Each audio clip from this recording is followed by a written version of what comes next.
sont des atomes libres.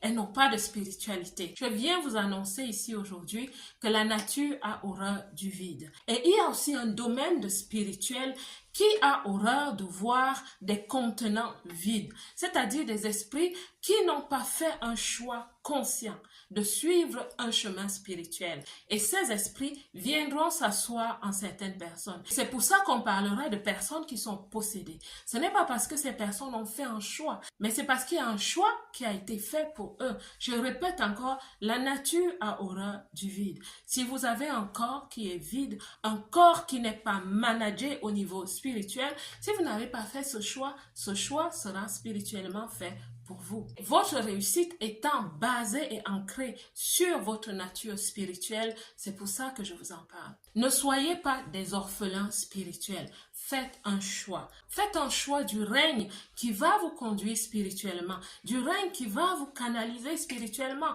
afin que vous ayez des réussites, de belles réussites, et surtout des réussites exponentielles. Je souhaite aussi parler à toute personne qui se comporte sur la terre comme un arbre.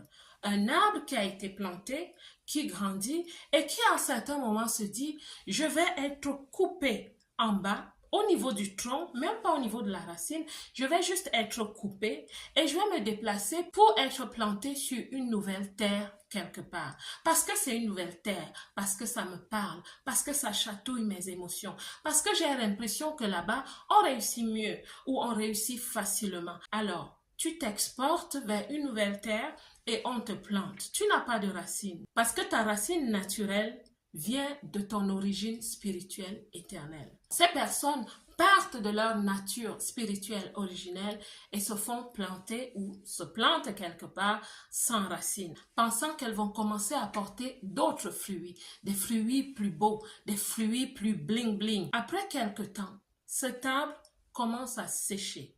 Et petit à petit, il va connaître ce qu'on appelle la mort spirituelle. Pourquoi? Parce qu'il est parti de son spirituel originel.